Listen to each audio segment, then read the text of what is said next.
Nagbabalik ang unang balita sa mga sineserbisyohan ng Meralco. Magmamahal ang inyong bayarin sa kuryente ngayong buwan.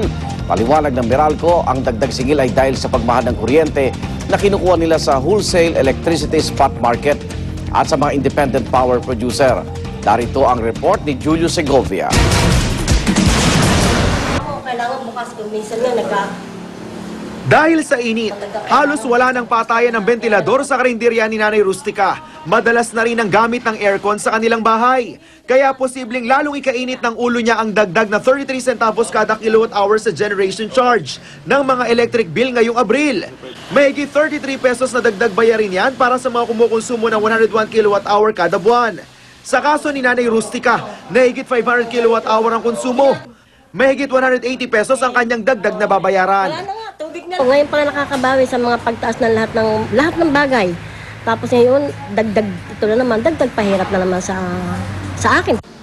Ayon sa Meralco, tumaas daw ang presyo ng kuryenteng kinukuha nito sa Wholesale Electricity Spot Market o WSM at sa mga Independent Power Producer o IPPs. It's the same power plants in the system, but the demand is going up, which means that we will have to dispatch more power plants, and plants that were dispatched more were the oil-fired ones, which are more expensive. Ang dagdag sa generation charge, hiwalay pa sa tax recovery adjustment charge na nauna nang inanunsyong makikita rin sa bill ngayong Abril sa 8 lungsod sa Metro Manila at iba pang kalapit na probinsyang sineserbisyohan ng Meralco.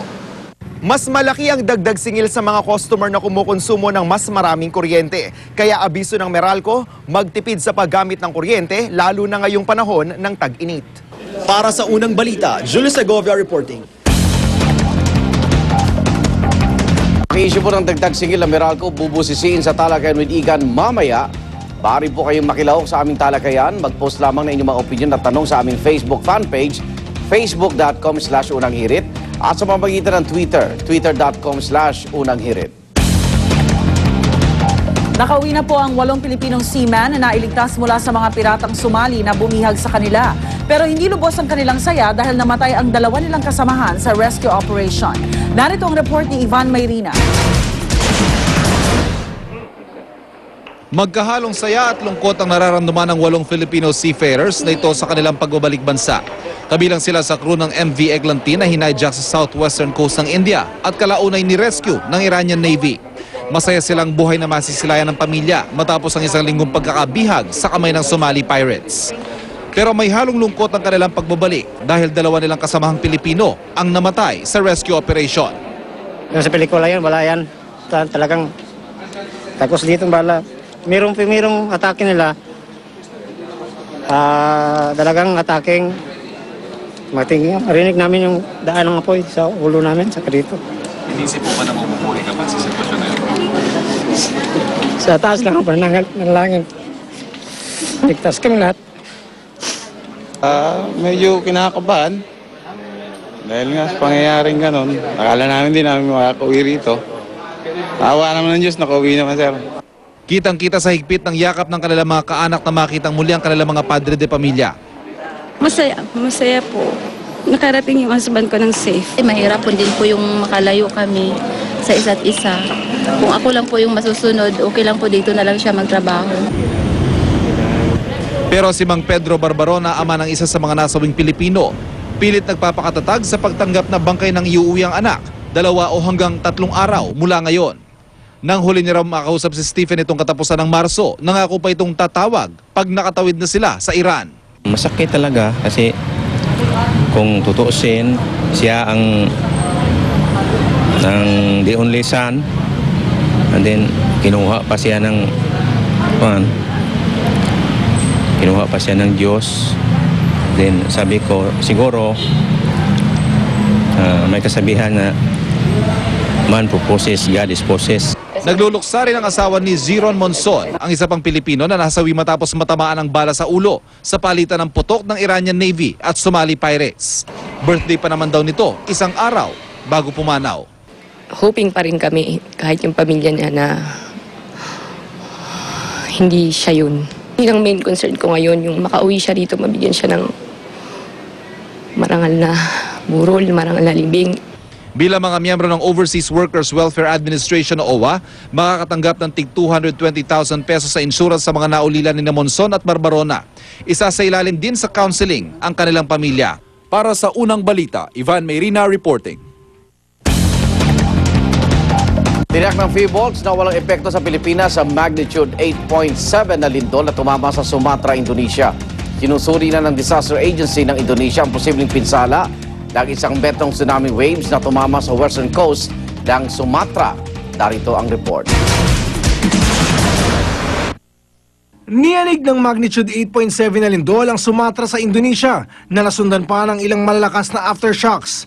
Naitala ang epicenter ng lindol 500 kilometro sa timog kanluran ng lungsod ng Banda Aceh. Damang ang pagyanig hanggang sa Thailand. Agad na naglabas ng tsunami warning sa paligid ng Indian Ocean at inilikas ang mga residente sa mas mataas na lugar. Isang metrong tsunami waves na ang tumama sa western coast ng Sumatra kasunod ng lindol. Pero kinansela na rin ang tsunami warning sa Indian Ocean matapos ang ilang oras. Hindi pa matiyak kung ilan ang sugatan. Nagpadala na ng relief team sa mga lugar na apektado ng paglindol. Ito na ang pinakamalakas na lindol na naitala ng US Geological Survey ngayong taon at ang pinakamatinding lindol na nadama sa Indonesia matapos tumama ang magnitude 9.1 na lindol doon noong 2004 na nagdulot ng mapaminsalang tsunami. Mahigit 200,000 tao ang patay noon sa Indonesia at sa 11 pang bansa. Dito sa Pilipinas, hindi naman naglabas ng tsunami warning ang PHIVOLCS kasunod ng malakas na lindol sa Indonesia. Ayon sa PHIVOLCS, hindi apektado ang bansa ng lindol at maging ng tsunami alert sa Indian Ocean. Para sa unang balita, Oscar Oida, reporting.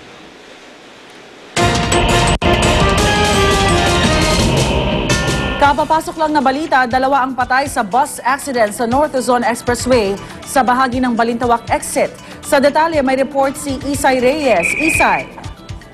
Rhea, magandang umaga. No? Tama nga iyon, around 5 to 5:30 daw ng umaga nang nagkabangga ng isang Genesis bus at isang truck na may dala ng buhangin dito sa parte ng Valenzuela sa malapit sa Balintawak exit. Patay ang isang driver, ang isang konduktor at ang isang pasahero dito. Sa kasalukuyan, nag-conduct pa sila ng investigasyon at sa kasalukuyan din nga ay tumatakbo pa rin ang makina nitong Genesis bus. Ano? Medyo maluwag na yung traffic dito dahil naayos naman nila.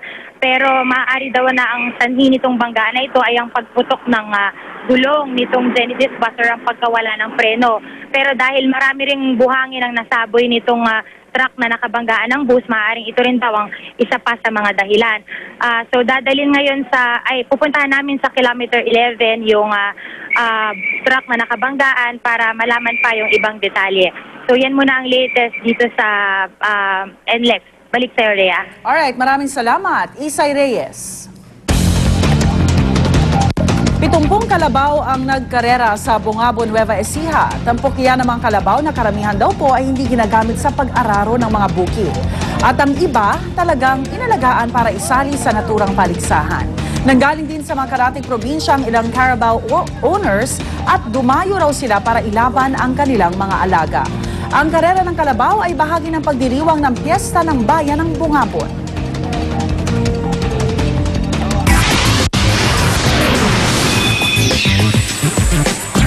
Aabot sa 7,000 kababayan natin sa San Francisco, California ang nagsalo-salo sa 1,001 tuwa hatid ng Dabarkads ng Itbulaga. Ang show na ito ay pinalabas sa GMA Pinoy TV noong April 3 bilang Easter Sunday offering. At labis po ang pasasalamat ng GMA Pinoy TV sa suporta at pakikiisa ng lahat ng subscribers. Narito ang unang chika.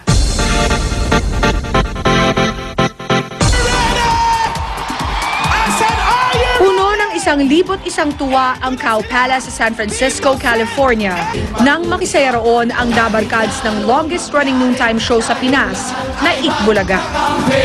Happy ang mga Pinoy sa US at present sina Paolo Ballesteros, Julia Clarete, Kimpi De Leon, Anjo Eliana, Pauline Luna, Alan Kay, Robbie Rodriguez at sina Jose at Wally.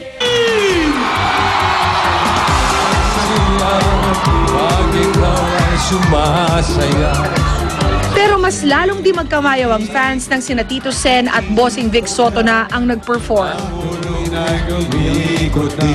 Pinasasabi mo ako! Pinasasabi mo ako! Hi, fans! Ang ginaw naman dito sa inyo. Okay, relax. Easy, easy. Easy, fans. From Nagdahan Bridge to Golden Gate Bridge. Yes! Sa inyong lahat, mua-mua, chup-chup.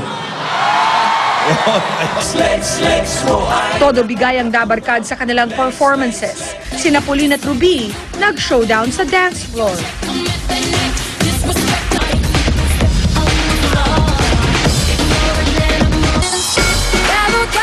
Hindi naman nagpahuli si Paulo na rumampang nakagaon. Okay. At syempre di kumpleto ang Bulaga experience kung walang Pinoy henyo. Pero this time, ang kapartner ng contestant ay ang audience.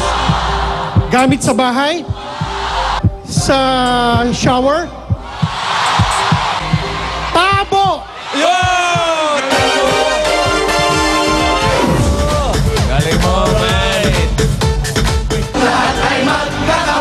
At dahil di kumpleto ang trio na TVJ, maraming fans ang naghanap kay Joey De Leon. Kung napapasin nyo, kulang kami. Kasi nung papunta si Joey rito, sa Cow Palace, naligaw. Napunta sa Macau Palace. Di binigyan ng visa. Nung working visa. Nagkaroon daw kasi ng problema ang mga computer sa embassy kaya hindi agad nabigyan ng visa si Joey. Nung sinalang yung pangalan ni Joey, since it's foreign sounding like Spanish, Latino, parang ang daming lumabas na Joey De Leon. So parang nagka-problema. Eh, iba niyang kapangalan, parang mga terorista kaya. Ako naman hindi rin nakapunta dahil sa payo na rin ng aking doktor na wag munang bumiyahe by plane dahil na rin sa aking pagbubuntis. But the show must go on, ika nga. At very thankful pa rin si Tito Sen sa mga nakisayang Dabarkad sa US. Kahit na medyo napakalamig, nagtyaga kayong pumila, umuulan-ulan pa.